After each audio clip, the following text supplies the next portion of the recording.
Hey guys, Buckeye Bar guys. We wanted to thank you guys for tuning in to us here on Buckeye Bar Talk. Great show we got coming up today. We're really looking forward to you guys listening and watching it. But just wanted to remind everybody, just remember to subscribe to the channel, hit the all notifications bell, and that way, anytime a new show comes up, you guys will be alerted to it. And don't forget to like the video and comment on the video. All interactions with us helps us continue to grow, and we appreciate your support. Now to the show. Welcome back, everybody, to Buckeye Bar Guys here on Buckeye Bar Talk. I'm Mike. And I'm John. Tonight's date is Friday, April the 8th, 2022, and we're in the midst of spring football right now, so that's what we'll be talking about tonight. As we're officially 1 week and 1 day away from the spring game. So that's exciting to look forward to. A lot of good things that's been scattered out in the media that we'll talk to about tonight. It's a lot of good things that we're hearing from basically both the offense and the defense. So, I mean, sometimes you got to temper yourself not to get too excited for spring football. It's always exciting when it's back, but it seems like there's a lot of good things out there. We'll start with some news tonight about a commitment and then some transfer portal stuff. So we'll start off with the commitment. Malik Hartford, safety out of Dayton, big safety, 6'3". He committed this week to the Buckeyes. So Buckeyes were definitely, as the weeks were going on, were the favorite to get him. But still nice when it's all sealed up. I believe that's 4 of the top 5 now for next year's class is from the state of Ohio. So yeah, that's only missing on that Brennan Vernon that's going to Notre Dame. Yeah, which that's the kid. That's the kid out of Mentor, right? Yeah. Yes. Yeah. The defensive end. And technically, they have, if you think about it, they have another guy. I mean, Sonny Styles classifies himself, but he would have been in that class too. So he's already in. But yeah, big. Big dude, man. I mean, 6'3". So you'll be wondering when he starts really putting on weight and stuff like that, if he's going to end up being more of a linebacker. Yeah. Could be even a Leo. Think about it in some certain situations in the Knowles defense.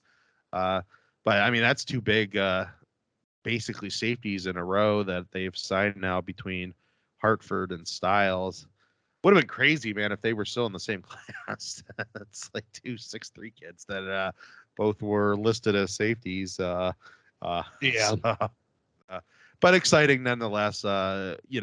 Just reading about him a little bit this week and listening to some of the recruiting guys from the various sites. Seems like everybody's pretty stoked about him coming, and seems like could be a very big factor moving forward over the next several years for the defense. Yeah, and I mean, sounds like Ohio State kind of had a leg up on it because Eliano was recruiting him when he was over. Early he had talked to him. I think he was recruiting him when he was at Cincinnati, so they already had a good relationship with each other. Just that he was in that area with Eliano. So Eliano was probably just amazed. I mean, you probably deep down something he's not going to say out loud, but it's probably amazed that you're just talking to a kid and you got a good relationship, but you pretty much know that maybe you got a better than slim chance because Cincinnati has had now a couple good years. So maybe it's a 10% chance here that Cincinnati could pull that off, but it's a heavy Buckeye lean. And, you just don't think that they're going to be able to pull that off against Ohio State for a top talent in state. But then you end up becoming a coach on Ohio State and get the kid. So. Hey, I get to have the kid now. Yeah, I know. I'm sure he was thrilled that some of these guys that it was like he probably had to, feel like he had to fight tooth and nail for that. It just his job became so much easier with the new job he took. Yeah, you say that Cincinnati. I mean, honestly, any kid that Ohio State had, seriously made committable offers to, I don't know anyone recently, even since been there, that they lost to Cincinnati. I mean, I know that they had that running back that ended up with Utah last year, that Tavion Thomas, but I don't think the Buckeyes ever even If they Yeah. offered him, it wasn't anything committable, or it was like way at the end, and he Yeah. had made up his mind. I mean, I think it would probably have been better than slim, but it's probably still slim. I mean, That 10% maybe is the best that you could think of, and that's probably wishful thinking. But I mean, he was heavily favored to go to Ohio State. I just, like I said, it's got to be amazing for Eliano. It's just like, and I think going forward that could really help him with a lot of guys, because I'm sure there's a lot of guys that he's talked to that guys just never considered. Like, I'm not going to Cincinnati, but this is a cool coach and I'll talk to him. And, now it's like you're a cool coach, and you kind of build a little bit of a relationship, and now you're at a big dog. So it's like now you'll be serious and they already have a semi relationship for you. So, I was definitely happy to see that. I was glad that he was able to close that one out. It seems like, we'll talk a little bit about Walton later when we talked about just different things we're hearing, but, it seems like both of them are kind of making the splashes in different parts of between recruiting and on the field. I saw something about, it was either late last week or early this week, about Eliano, about just how much seems like that they're really the safeties are really buying into him, and that so I'm pretty excited about that. So that was a big get for Ohio State this week. Getting that definitely another big bullet on the defense that will be coming in. Fletcher, who's a running back, he's getting ready to commit on Tuesday, and he's out of Florida, and a lot of crystal ball predictions are coming in right now from some of the big recruiting guys that you really take notice to when they kind of start making their predictions, that you kind of know that you might be in the driver's seat. So it seems like that I mean, you're going up against Miami, Michigan, and Penn State, but it seems like that Ohio State might be in the driver's seat right now. So that's pretty promising, especially when they're in, it's going to come down. It seems like right now for Richard Young, the top running back in the country, it's going to come down to them in Alabama, and you got to like your chances there, just because it seems like that we have a pretty good relationship, him and Alford, that so I mean, they get the top running back possibly, and then if they pull this Fletcher kid, I mean, that's two top top 10 running backs. So because it seems like he's in the top 10, isn't he? It seems like he's pretty like high. the eighth running back in the country. Big guy, So, though. Like, he's like 6'1", 230. He's got a crystal ball from Steve Wiltfong, so I mean, that's not necessarily take it to the bank, but that's usually a pretty good sign. So yeah. that Is makes Kurlick in yet? He only makes predictions when he's pretty much 100% sure. So I haven't seen anything from Kurlick yet on yeah. him. Usually when Kurlick goes, like when you feel like he's confident enough to throw the pick out there, that it's like, because he doesn't like to lose. He's one of those guys that likes to bat 1,000. So Oh no, I'm mistaken. He did, yeah. He put in his actually yesterday, same as Steve Wiltfong, that Ohio State. so all right. So yeah, that one is. I mean, I don't like to say anything till they're done deals and stuff like that, but it definitely seems like that everything is treading very nicely into that realm. Yeah, and then So one of the inside the U, one of the Miami writers, they have Ohio State as a high confidence for the Buckeyes also. So I feel good about it. yeah, me too. So we'll see. We'll talk about that probably next week on if he commits. We'll talk about that next week on when we do the show next week. So we did have some transfers this week. You know, we lost Lejond, our legend, Legend Cavazos. and then Bryson Shaw. So I wouldn't say that they're necessarily big surprises, either one of them. It seemed like that. You know, the safety room was starting to get a little crowded, especially when you knew Proctor was coming back. And I know Bryson played a lot last year. It just there was always this like thing to me that I just don't know. I liked Court, what I saw from Court so much in the Rose Bowl. I loved Hickman the whole season. You knew Proctor was going to be, a starter as long as he's healthy, and when he was coming back. And then Tanner McAllister coming over. Well, that's a Knowles guy, and I always felt like he was definitely gonna Knowles is gonna fall back on him a lot. So Yeah. it was like it kind of like went from like, well, Bryson, he takes over for Proctor basically, and then he could have went. Kind of feels like he was going to fifth or sixth safety right now from this. So, I mean, he had to have been, because you don't start a whole year, and then make this decision unless people kind of just told you that, hey, this is what we saw right now. And I wish the kid nothing but the best. I know a lot of Buckeye fans are kind of going off after him and, saying that they were thankful and, whatever. I wish him nothing but the best. He played the best he could. He made the most out of a, hard situation for himself that he probably never thought he was going to be in last year.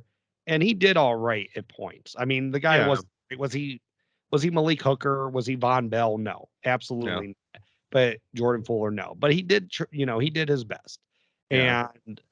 And, but I just think, there had to have been some sort of hard conversation that was like, hey, Proctor's healthy again.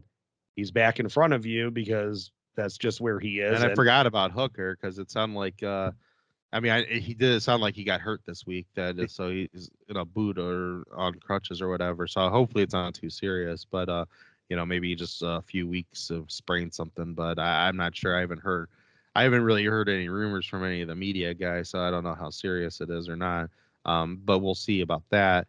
But I mean, he was running in front of Shaw, last week at different points. It sounded like he was one of the second guys, and Proctor's only really doing mental reps. So like it was basically Hooker was up in that more in that group. It seemed like than Shaw was. So like I just seemed like the writing was on the wall.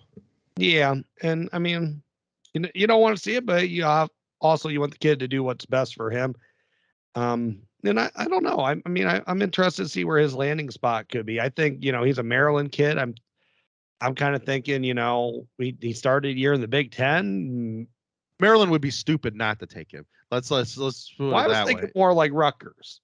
Well, Rutgers would be stupid not to take him either one of them. They should both be calling him, being like, hey, you're East Coast kid, why don't you come home? Or come up to Rutgers. Shannon. I mean, I know he necessarily wasn't anything involved with Bryson Shaw, but right. He's from Ohio State too. And it's like, yeah, safeties. I know safeties. I coached at Ohio State. He obviously knows the training that the kid's been through. So it's like, Right. like he knows he's going to be legit. So, come here and play for us. And so, yeah, no, I think either of those situations would be great fits for him. And honestly, I think they'd be stupid not to offer it to him. Honestly, I don't know what Penn Hey, Eddie State George shouted him out. He's yeah, I he don't said, Bryson Shaw, what are you doing next year? I don't know what Penn State has in their secondary right now, but I kind of think Franklin would be stupid not to reach out to him. That again, like, does it really hurt? Yeah, That's he usually has a pretty strong secondary, though. yeah, but they have a good secondary, but are any of them as good at the start at Ohio State? Like like I don't know, Bryson Shaw could be very competitive there. So like, I mean, I think any of those guys would be. I think a lot of these Big Ten coaches, Indiana wouldn't be surprised. I mean, I know that's getting farther away from the East Coast, but like if I was him, I would be reaching out. I mean, he played at Ohio State. He knows the level. He's going to know the talent that the Buckeyes have. I mean, I think he'd be a great addition to any of these schools that would be looking for a legitimate guy that could start for you. So like, I know. There's a rumor Seven Banks is talking in SEC country. I like Seven. I don't know if he was like I'm up in the air between him and Cam Brown. I mean, there was times last year I felt like Cam Brown was definitely better than him, but then there was times like, Seven really is he can ball out when he wants to. Seven Banks is great depth for you. Yeah, I think I don't know, like Really, really good depth. I mean, we're talking. I'm not saying he's like Arnett or Wade or anything like that, but the 3 cornerback year in 19, like that's something that Seven provides for you, is that you can have 3 starting cornerbacks on the field at the same time. Yeah. Then the other transfer, so Lejond, he ends up going. This one, I mean, I can't remember the freshman we end up bringing in. I know, JK and Hancock are now into the rotation. It seems like Burke and Brown right now are the starters. A lot of people have said a lot of good things about the other two. That to You're me, there you're talking about Ryan Turner, is the what. the freshman from Florida. Oh, I'm just wondering the freshman that came in. Was it Turner? Yeah, Turner is the one because so he's going to be the one providing the possibly the fifth person depth on that.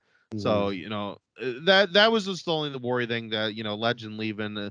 It seemed like out of all the depth in the secondary, the cornerback there's a lot more depth at safety to me than there is at corner. So Yeah. so that kind of makes you nervous because I mean if one of them gets hurt, that kind of puts you into a bind, and then you're now looking at one of the freshmen maybe of, somebody to step up.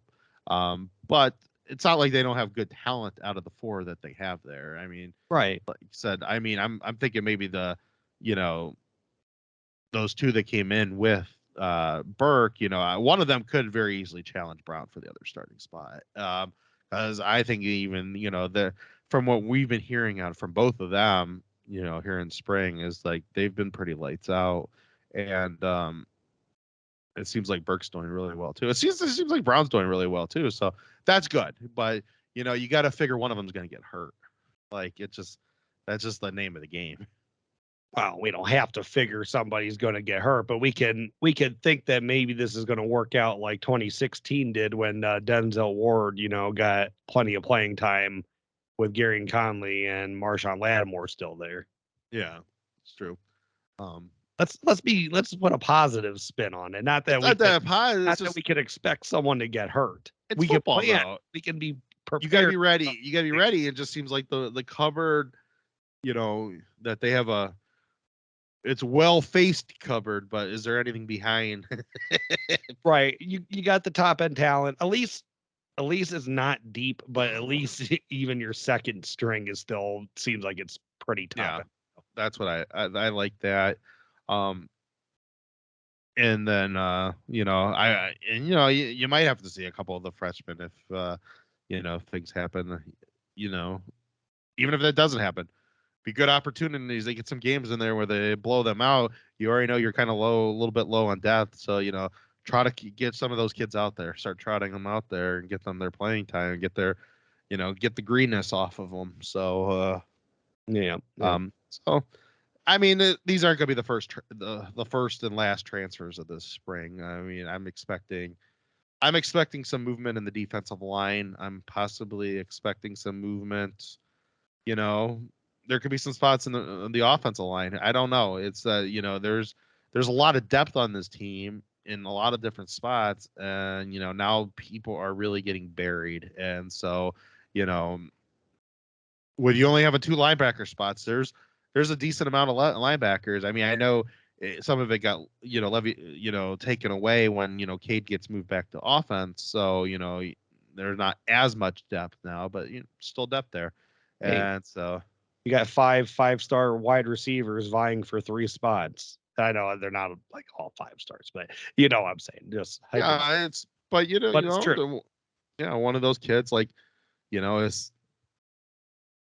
I don't think like Ibuka to me is not leaving, but could Fleming leave if maybe Ibuka if he goes in front of him stuff. I mean, there's just different things you got to kind of expect that. Some of these kids, you get into the points now. Some of these kids' careers that they got to start thinking about their future, and they have aspirations that are bigger than Ohio State, and they got to get film out there somewhere. So, But I mean, all we got, and I know that the two had great careers, so and they got on the field and everything, but all we really need is just for number 2 and number 5 to get called in the first round of the NFL draft. And then that kind of makes everyone see that, like, hey, I can have 3 of you guys out in the field at the same time. I'll still make sure you're first rounders. yeah, no, agree with that. So yeah, so that's the transfer news, recruiting news. So get into kind of our thoughts about just different things that we're hearing. So Oh, I think real quick though, before we get into, we got an official Buckeye today. Kai oh Sterling. yeah, Kai Stokes, he got the black stripe off. So yeah, big. Another big rangy safety. Yeah, like I said, I'm not worried about the safety depth of this. I think, that was probably another thing. Like Bryson Shaw probably saw him. I think he was. I mean, I've heard a couple people say that he's been all over the field. So it's like, I'm like, well, I know there's depth and he might not get some opportunities in there, but if they get some blowouts and stuff like that, this kid's gonna definitely see the field. And hey.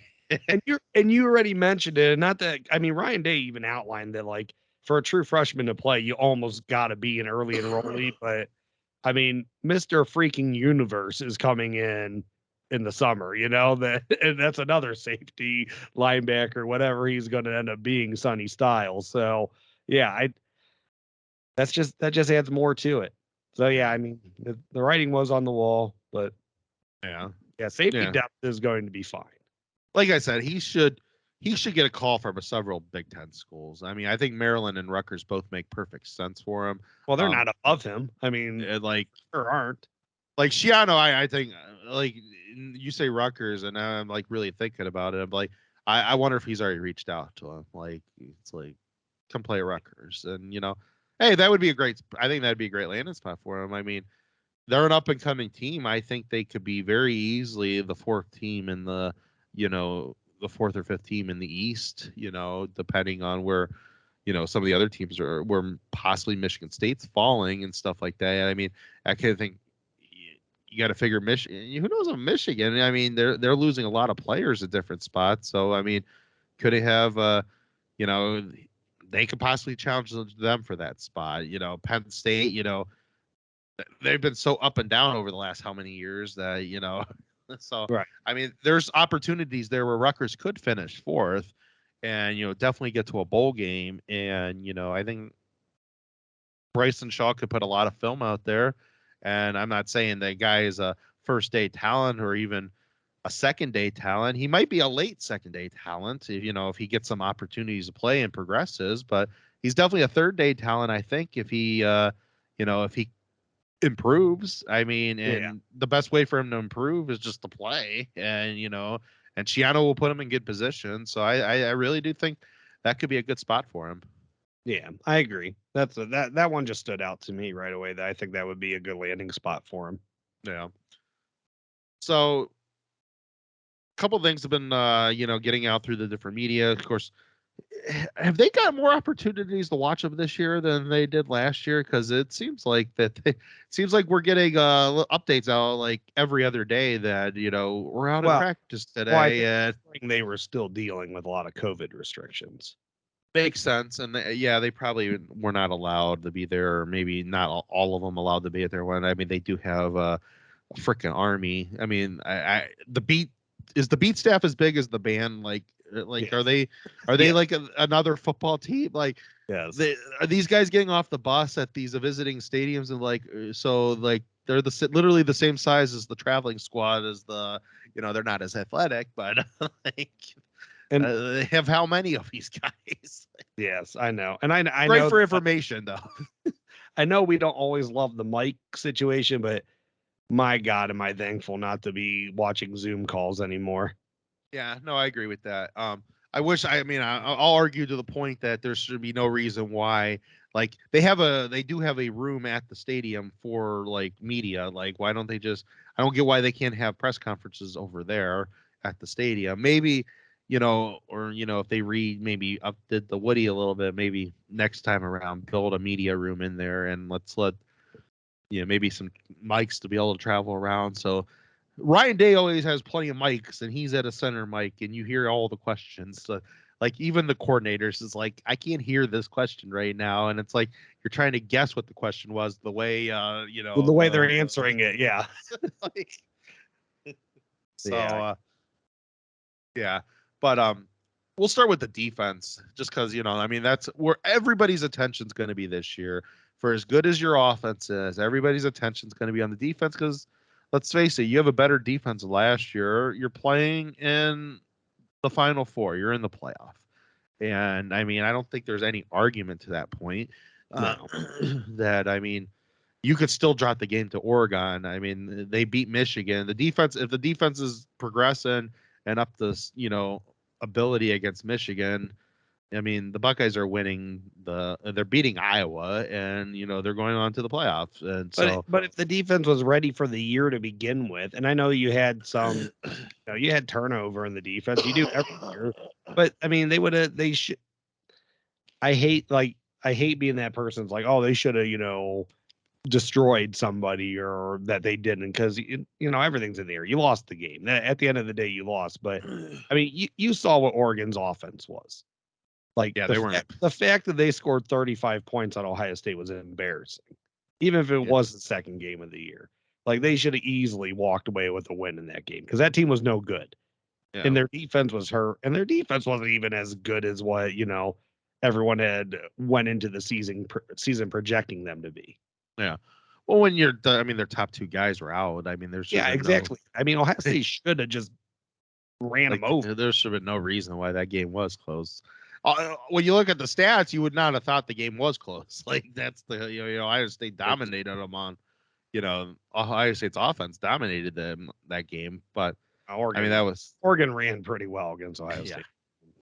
But so obviously the defense is the first what you're kind of thinking about this year. And so I get this statement correct. Let me pull it up real fast. I sent you earlier today. So this is from 11 Warriors. So the complexity of Jim Knowles' defense is causing confusion for the Ohio State players, offensive players, who say we haven't ever seen a defense like this. So, well, I mean, for Ryan Day to be their coach, and how complex the offense can be, and how efficient it has been over the last couple of years since Ryan Day's been around this team, that speaks volumes about where they're going. And I especially like how I'm hearing all the DBs saying that, they feel like they're doing better at their job because the defensive line is just wrecking everybody. And hopefully it's true, because I feel like I've heard that before. And well, I think who said, was it McAllister or was it Hancock? Which one said today that it seems like they're actually working in a tandem with each other now, the defensive line and the defensive backs? Like, I think it was McAllister, but Cam Brown also mentioned how,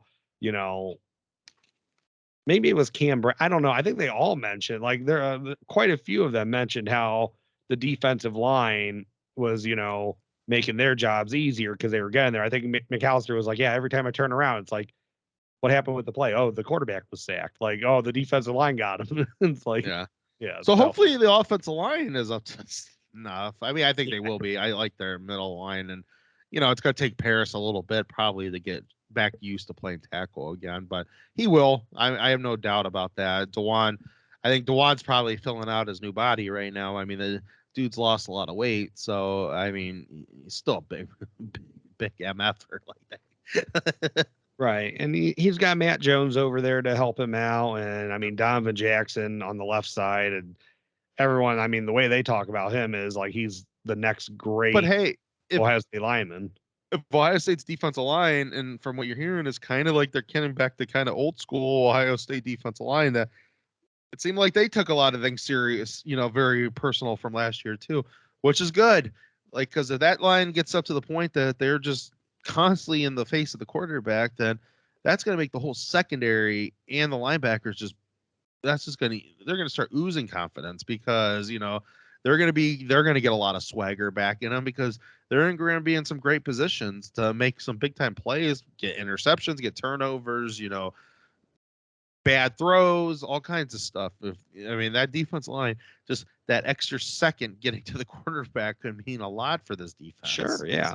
Well, and what I've read, what I've heard from the players, and just what I watched last year, I mean, it just sounded like there was no cohesion within that defense, that they didn't work together. It was kind of like, everyone do your own thing, and there was no plan on the defense. And that just sounds like that is completely opposite of who Jim Knowles is. He is a genius, and he's a little bit of a, control freak micromanager, and he makes sure that his defense is running the way he wants it to. Yeah, no, I definitely agree. And So, and we talked about this, and it seems like, and they've kind of mentioned it at different parts too. They've gotten really complacent probably over the last couple of years because they've had this. They're supposed to have this all-world defensive line, and they've kind of had a defensive line the last couple of years that they're still very good, and when they're at their best, they're still one of the best defensive lines in the country. But they're not. There's no Chase, there's no Bosa brothers, so Right. it's like, they're just not the same defensive line. But now it seems like I've been hearing a lot of the media guys have talked about just how impressive the returning four are from when you think about Cage, Vincent, Harrison, and Baptiste. That what that is to me. That is that those four, and we talked about them, that those four sophomores are really pushing them right now. Oh And yeah. I think those four guys realize this is gonna be my last year at Ohio State, and I might get passed off by a sophomore, and that ain't gonna happen. And if that's the case, and that because I really think the four sophomore are as good as what we saw last year, and different bits and pieces of them, and I think they're going to get better. So I don't think that if you see that your starting four are Harrison, Baptiste, Vincent, and Cage or whatever, that these guys just couldn't pass them, and so are they really as good as they were? No, I just think that those guys are all good too, and they're finally now living up to their potential possibly because they're like, no freshman going to be a sophomore is going to pass me up. And so, like, Yeah, I mean, there's still, and we heard great things about Ty Hamilton too. I think there's still a really good chance that some of those sophomores are going to pass them up for more playing time. it's just, I mean, they want to go, they want to go 8 to 10 deep. And like, now you're really starting to see, well, that could be 8 deep right there. oh yeah, And absolutely. and now you're throwing in, they're starting to play the jack a little bit more. You're hearing in practices, and I mean, I didn't think, uh, Tuamala was going to play a lot of the jack. It sounds like he's been playing a lot from what different guys are saying, what they're seeing and stuff from the media guys, and that he's looking pretty good doing it. It's sad. Yeah, I mean, I And still that guy is a strong side defensive end. me too, but I mean, if it works for him and he can be Oh, disruptive with it, I hell, don't care how yeah. big he is. If Like, he's the best one at it, yeah, we got guys that can play strong side defensive end. Like, like if he fantastic. like Yeah. No, and I mean, I agree with all of that. I think these guys are gonna be fine. But like you said that, we didn't have a Bosa. We don't have a Chase Young. And I don't want to give too much praise to Jack Sawyer and, Tuamalau that because they haven't been there yet. But I saw a lot. I mean, the brightest spot on defensive end last year was JT. I mean, it just there is oh no yeah. you Yeah. can't argue that. I mean, he Which is might not crazy have because he just back comes in a couple weeks prior to that. right but he was the brightest spot on defensive end last year, at least when it came to pass rushing.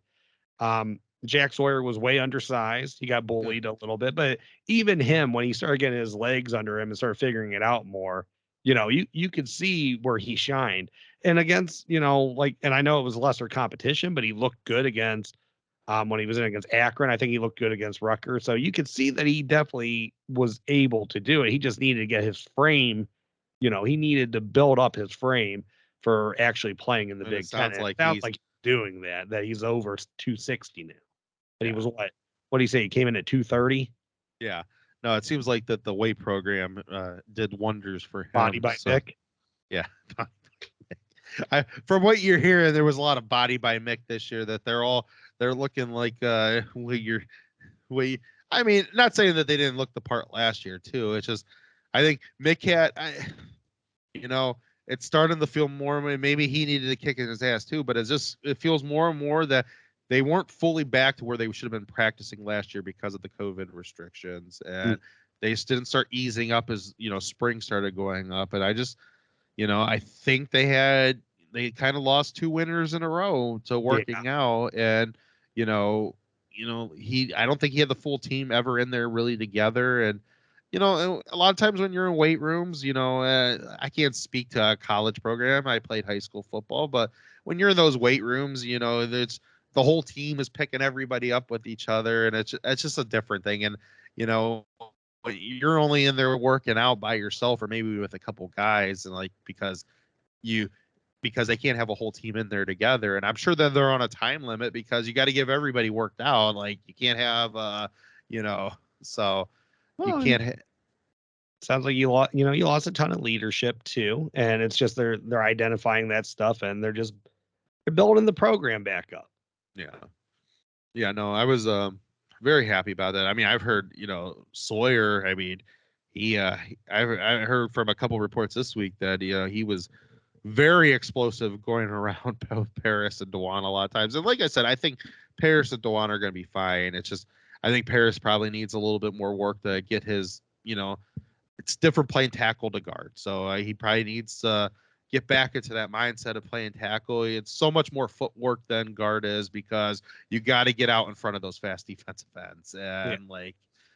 And I mean, and he'll get it because he's done it before, and he'll get it back. But we also got to remember, like these aren't just like two like highly rated defensive ends. We're talking about in some services the number 1 and number 3 player in the country. Like Yeah. these guys are absolute 5-star studs as pass rushers. Yeah. No, definitely agree. And hey, iron sharpens iron. And like if we're getting back to the days where, the best besides maybe one or two games in a season, and those are with the playoffs, that literally that the best defense Ohio State's offense is going to play is their defense, and the best offense Ohio State's defense is going to play is their offense, and that's always going to be true. I mean, Yeah. that was true every game they played last year. But if we're getting to that point that the offense is really going to be challenged, that's and when they're saying that they've never seen complex defense like this coming at them from all different angles, and that's great, and that's good for Stroud, that's good for the receivers, it's good for the offensive line, it's good for the running backs. I mean, tight ends. When I read a comment that I believe McAllister is the one that said it. I could be wrong, but when he said that Jim Knowles is calling that when they're playing more of that slot tight end, that the more lanky tight end, and they're in 12 personnel with that guy, he calls it the fake 12 personnel. That's not. We're going to treat that like a third wide receiver. Right. So, like, it's obviously that he's seen a lot of different things over his thing, so he's got different, you know, kind of verbiage for this and that, and that's funny. I'm sure when they're in real 12 personnel and they're playing two tight ends, he probably has a thought process for that. So when you think about he's probably going to play some real 12 personnel this year in the Big Ten, that he'll be ready for it. Well, McAllister, what he was talking about there was that's what he brings in his Sam is if there's a real, if he's going against a real 12 personnel, then yeah, you're going to need a bigger body in there. That McAllister is going to have to come off the field because you're going to need someone bigger in there to go after the run. But he said, if you're talking about that athletic type slot tight end, he can cover that. That he doesn't need to leave the field for that because that's not a guy that poses a threat to him in a rundown. Yeah. So, and I like that stuff. So it's obviously, it just like, I don't like to be this, it feels like the adults are back in the room. And No, but it's it just, does. there was a lot of issues last year and last couple years on defense that it just seems like now you got a guy that really knows his way around, that understands what he's seeing, so he can actually show the different thing. And film studies are when they get into the season and stuff, now film studies are going to be even better because he's going to literally see, this is what I'm telling you about in practice, and this is where you screwed up on, and this is where I exactly told you that this guy was going to beat you in this position unless you covered it this way, and and that's what happened. And so it's like, I think he's going to be able to bring a wealth of knowledge all across the field and stuff. And it I mean, I hate trying to look and not wanting to look ahead at different things, but it seems like maybe, even Ryan Day deserves a huge kudos from what we're hearing on defense, because the fact that they gave him so many assistant coaches and quality guys, it seems like they are learning it very fast. Now we'll see what they look like next week in the spring game. But like, I kind of feel like, just from what reading between the lines, what we're hearing is that they're a little farther ahead of schedule than I thought they were going to be at this point defensively. So, like, if they really are getting this, then they will be even better come August camp. that they could be in even a better position than I thought they were going to be against Notre Dame defensively. And I thought they could be in a good enough position against Notre Dame that they should win that game fairly easily, because I don't think Notre Dame's defense is a match for Ohio State's offense. So I felt like Ohio State's defense would be in a good enough position that Ohio State's offense should win that game. But they might be even in a better position now. So like I don't know. I'm just getting the feels for it. I don't know I don't know what other way to explain it that's not X-rated, but yeah. like this is wild right now. And I mean, I love what I hear. Because I don't think that is when you hear stuff from the offensive coaches and the offensive players that they haven't seen stuff like that. I don't think they're just going out there and throwing that crap out there like for the media. I don't think there's a propaganda machine from Ryan Day. Like, you are going to say this about the defense, so people think we're ahead of schedule. Like, I think that's legit. Well, and I can't remember which cornerback it was today. They were talking about Walton, not to, I mean, kind of to change subjects of people, but not really, because it is on the same, subject. But what they were saying was, Tim Walton will tell you when you do something wrong, but he'll tell you why you did it wrong. Also, that he'll teach you, that they just said he's a great technician, that he can let you know exactly why you did wrong what you did, why you were beat the way you were, and he'll let you know how you can fix it, and he'll show you how to fix it. Yeah. And sounds like it resonates maybe a little bit better with them than what it had previously. And that's not to take anything away from Carey, but I mean, just the way that's what I took from hearing everybody today was just that the way he teaches it kind of just like, I don't know, stands out to them better. And I mean, just the glowing remarks about just how he is as a person, that he wants them to succeed in life whether they're playing football at the next level or not, that he's just a great person to them.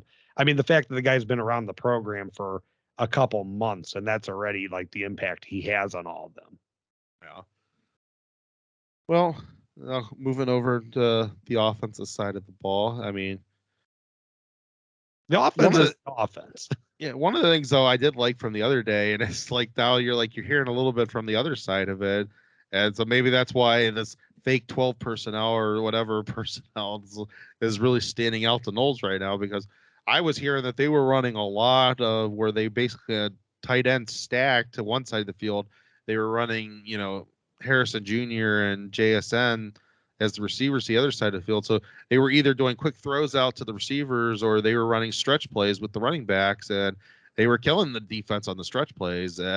So like a lot of different just interesting things that I think that, it sounds like from what Stroud said is that he's definitely going to get a lot more of the play calling duty, like just the duties this year, that they're really opening the book for him. And he said he wants to, take some of that stress off of Ryan Day, that, let Day focus on some other parts that he can handle. And I think he can handle it. He proved that in the Rose Bowl, that I think he is absolutely ready to, really take a lot of the, I'm not saying he had training wheels on last year. Obviously, early in the season he did. They started like adjusting his play abilities, and now I think he has a very deep playbook this year that he probably didn't have last year. That they're just gonna, they're gonna let him do a lot more things. So I think that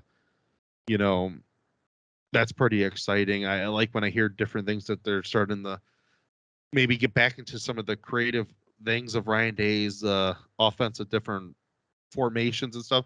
Because when you think about 2019, that's what made that team so deadly on offense, is that Day was much more open to throwing a lot of different formations out there. I mean, you had 3 wide receiver, 4 wide receivers. They were running 12 personnel, 11 personnel. They had, sometimes 2 backs in the game. I mean, they would doing a lot of different things, because when you do a lot of different things, you throw a lot of things on tape, and that just makes you so much harder to prepare for. Yeah, I mean, I'm looking forward to the offense. I still, I told you, I think this team, like, I think the offense can absolutely run through the running backs if they wanted to. It's so hard with that much talent. But you got to, what they didn't have figured out last year, they got to get figured out this year, is how to make it work with everybody. Yeah. Because you can't, if you want to go, pass one play, run the next play, you got to get positive yardage. The one thing we have heard a lot about the offensive line is that obviously maybe Dewan and Paris need to, they need to get more up to speed to where the tackle spots are. But it's sounding on run plays that the interior of that line is just absolutely nasty right now. Oh, yeah, they're gonna be maulers on. And so I think that alone is going to, the running games will be better. I think Trey definitely needs to be more patient in his runs and just take what you get, because home runs will eventually be there. If they're only going to give you 4 yards, take the 4 yards and just be happy with it, because the next play might be 60 yards. Like, you don't know like if you beat that linebacker to the spot, you're gone. And we know that with him. So, but and Trey's so damn explosive that if he was more patient this year, 4-yard runs to him, they could have been 20-yard runs, because someone else, his blocks could have been in place then and could have cut behind them, or he could have made a move on somebody. So yeah, I mean, which he'll learn it and he'll get stronger. It sounds like, again, body by Mick.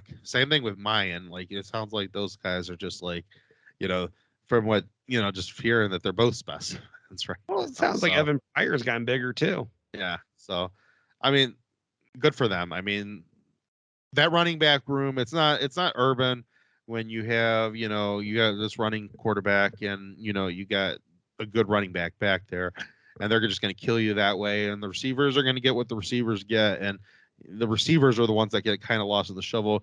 I think with this offense right now, and I think if Dave knows how to coach it, and I think he does know how to coach it, that it's the running backs that are going to get lost in the shovel here. Cause there's going to be times where, it's going to be pass, here. And then, like, they're just going to widen up that defense just enough. And then it's going to be like Mayan or Trey right off to the races, like gone, because, there's nobody there to stop them at the line of, they get through that initial line of scrimmage stuff and they're gone, because the corners and the safeties are too spread out to even, deal with them. I agree. I mean, that's definitely, and you got the talent at receiver that should be what you're going for, is to spread everyone out and run up through that. Because I know some people, they want to, like, and I love power football. So I'm all for trying to get the box loaded, bring those safeties up, and then throw over top. But honestly, if you can spread everyone out, then you could just do the same damn thing. Yeah, and it is the same thing. It's just, you're either going to kill teams with the pass when they load up the box, or you're going to kill teams with the run when they're spread out to try to cover the pass. So, where your strength of your football team is, and it's in your receivers, it's in your quarterback. So, use that as your advantage, and then, use that. And there's going to be times where, I could just see a draw play or something where, he makes a fake throw out to one of the receivers out to the outside, and, Mayan or Trey just going to take a handoff then from it. And, so like, there's all kinds of different things that they can do. I think we're going to see a lot more times this year, because it was one of the things that works, because, he's not necessarily a running quarterback. That you saw that RPO can work, and I think he's going to get opportunities that you either hand the ball off or throw it to somebody. And I think that's going to kill teams. Yeah, and it sounds like, honestly, that Justin Fry is just and I know he's so much younger than Stud, so probably not fair, but it just sounds like he's so much more hands-on and, a demonstrative teacher, that coach, and I think that it resonates more, and the guys are just learning better with him what they want to do, because they see him doing it. He's showing them how to do it. He's not just telling them this is what you need to do. Yeah, agree. And I think just the last thing we'll finish up on, it sounds like Cade's looking pretty good at tight end. So it'll be interesting as him as the starter.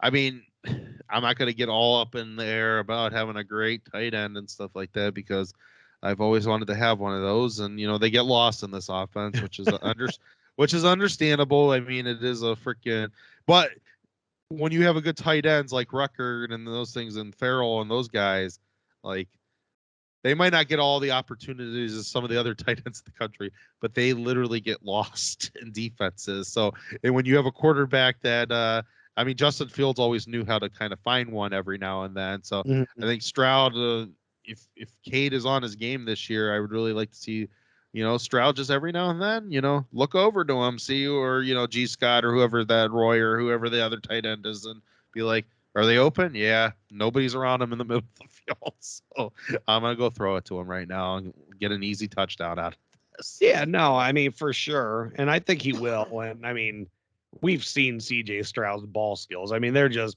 friggin' phenomenal where he can, just drop a ball in places. But yeah, you're right. I mean, you got to keep defenses honest. And those tight ends, like you said, they get lost. Yeah, they're there and you can just drop an easy one in.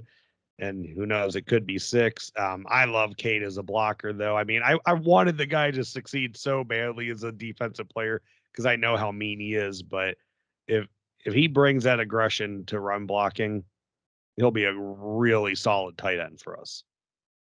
Like the thing I always loved about, since for their tight ends over the last several years, the thing I've always loved about their tight ends is that, like, there might only be 2 or 3 passes that go to a tight end in the game. But a lot of times it seemed like those 2 or 3 passes were always touchdowns. Like, 'cause that's how lost they always get. It's like there's literally nobody ever around them. And we've seen Day in the past. I mean, he, when he can play 2 tight ends to the same side of the field. I mean, he did that with Ruckert and Farrell a bunch, the previous season, where it's like, he runs 2 nasty routes with them together and they're both open. I mean, they got Clemson a couple times on some of those routes and in that playoff game. And that was, so there's opportunities there for, Cade and Royer and, G. Scott's out there and who else and some of the other guys. But, so there's going to be opportunities there. And I'm looking forward to that. Because like I said, it always seems like they get lost. Clemson 2021 wasn't revenge, Mike. It was a reckoning. Yeah. So I think anything else you want to hit on tonight? No. I'm looking forward to hearing more next week about how practices go, listening to some more press conferences. We'll do a little preview about what we want to see in the spring game. I mean, spring games are what they are. It'd probably be just a passing exhibition, but I think we'll do that Thursday night as long as everything works up. So that way it'll be out and ready for Friday. And then Easter is Sunday, so I'm assuming it seems like we'll probably try to do a post spring game type thing Saturday evening. So that will be up, then for Sunday. And then just kind of a long season after that. The dry. Yeah. Hey, we're in before we know it, though.